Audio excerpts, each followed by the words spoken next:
This is your Senior Moment, brought to you by Senior Guide USA, with your host, Leigh St. John. Hi, this is Leigh St. John with your Senior Moment, and our guest today is Michael Chamberlain. Michael, welcome to the program. Hi, Leigh. Thanks for having me on. Now, Mike, you are a certified financial planner, is that correct? Correct. And one of your areas that we're going to be discussing today is how seniors can actually fund their own health care costs. And I know this is a very big topic for people. Yeah, we have an interesting insurance and Medicare and healthcare system in this country.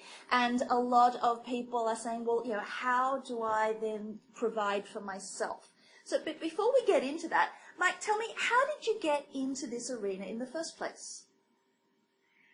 Well, it's sort of a convoluted story. I am an optometrist by training and actually taught at the optometry school in Berkeley part-time, but made a career shift into the insurance and retirement planning a long time ago. Seniors, one of the major categories of expenses is health care, and having a proactive plan to fund those expenses is pretty important when you're trying to balance the budget. I've also had the opportunity to work on the board of directors of a low-cost dental clinic trying to help people take care of the dental needs. So it goes back some period of time, both from, and I was also on the board of directors of Vision Service Plan, the largest vision insurance company in the United States. So I sort of touched base on healthcare from a number of different perspectives for a long period of time. Most definitely. Eyes, teeth, insurance, now actually funding it. You're the all-round financial planner for healthcare, I would say. Now, Mike, True. So there you go. So now discuss with us, what is financial planning in general, though? It's not just sitting down with a spreadsheet and going, all right, let's allocate this here every week. What is financial planning? Well, it's no different than planning your vacation. You have to have sort of a goal. You have to have sort of a budget and a plan of how to get there and modifications along the way if need be. So financial planning is identifying your assets, your liabilities, your spending plan, and then determine the best way to allocate those resources to fund your goals. So if you can decrease the cost of health care, that'll free up dollars available to fund your other goals. So it's just a matter of being proactive and having a plan as to how to spend the dollars that you have available. Now, if I'm a senior and I'm hearing this, my first thought is, well, hang on a minute, I don't have 40, 50 years ahead of me to save up for these sorts of things. How can you possibly change my financial situation and help me to really provide for my own healthcare costs? And I know you can, so tell us. So the idea is saving up is one thing, but I'm talking about methodologies by which to pay less for the services that you're currently receiving and decrease your insurance costs as much as possible. So it's not the saving part that I wanted to address today. It's primarily how to spend less for the quality of care that you want. Excellent. And the reason I bring that up, though, is that that's the primary objection. Whenever I'm talking with anybody within the senior bracket and you're talking about financial planning, oh, but I don't have years to save up, and you try to go, no, there are other ways of doing it. So, Mike, talk us through one of the other ways. So choose one and step us through. Well, let me just say that when I think of healthcare costs for those over 65, I'm thinking of Medicare-related expenses, which is hospital, doctor, X-ray, drugs. And then the second one is non-Medicare related, which would be dental, vision, hearing, and long-term care. So the thing that most people are familiar with is the Medicare arena. And I'd like to touch base on that because that impacts almost everyone. Absolutely. So Medicare is divided into Part A, which is hospitalization and related services, Part B, which is doctor, x-ray, lab, anesthesia, and so forth. Now, understanding the Medicare plan is the first step as to what the deductibles and copays are. But many people choose to have health insurance over and above Medicare. So on one hand, you can sort of think that in the doctor, x-ray, lab, anesthesia area, you have a deductible of, let's say, $150 a year, and then Medicare pays roughly 80% of those expenses, which leaves 20% left over for you. Mm-hmm. Now, if you only have 3 or 4 or 5 office visits a year, that's not a lot of copays that you have to make. But many people choose to buy rather expensive insurance to take care of those copays. It also takes care of the hospital deductible and blood deductibles and so forth. But many people can spend $2,000 and $3,000 a year for that health insurance. So I'm a big advocate of having some approach called self-insuring, and that is you have Medicare Part A and Part B. Then you have some skin in the game where you're responsible for paying some bills. But then for really big bills, you transfer the responsibility to an insurance carrier, what's called a high deductible plan. So a number of years ago, the government came up with the ABC approach for Medicare supplements. You had 10 different plans, and that consumer compared the best plan from one company to the best plan from another company, and it really made it easier for the consumer to shop for insurance. Okay. Just recently, they have made available what's called the high deductible F plan. And with this plan, premiums are very low. Some companies as low as $30 a month, and with other companies it's obviously more. But the concept would be that you take this policy as your supplement, and you know that if you have just a few office visits during the year, you're going to have some copays, maybe $40 or $50, but your premium is very low, as opposed to standard F plan, which the premium could be $200 to $300 a month. Wow, that's a big difference. It's a huge difference, and most people, primarily those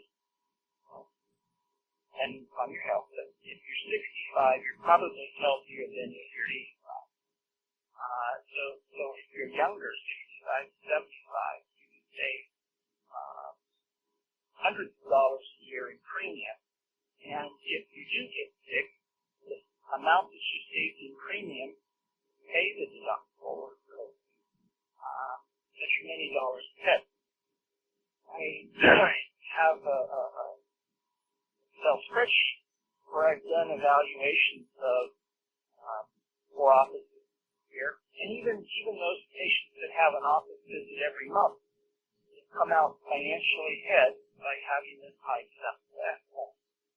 And even when you calculate a year where maybe you have a major surgery, by having the high deductible plan, maybe you spend $600 or $700 more in out-of-pocket copay than you would have by having the high premium plan. But decreasing insurance costs and self-insuring a little bit is, to me, a really wise step in decreasing the expenses associated with Medicare Part B and Part A. Interesting. So where do people find out more information about this? I mean, that we're going to give them your information at the end, but in general, in their local area, who do they turn to find this information out? Well, that's interesting because I recently recommended to clients that they get policies from Standard Life Accident out of Oklahoma.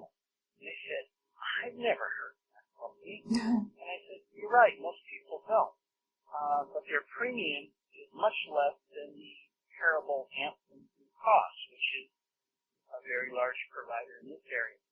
So one of the ways to find out is to go to the governmental website, Medicare.gov, and by searching around online, you'll have the ability of finding companies in your state that offers a variety of different health plans.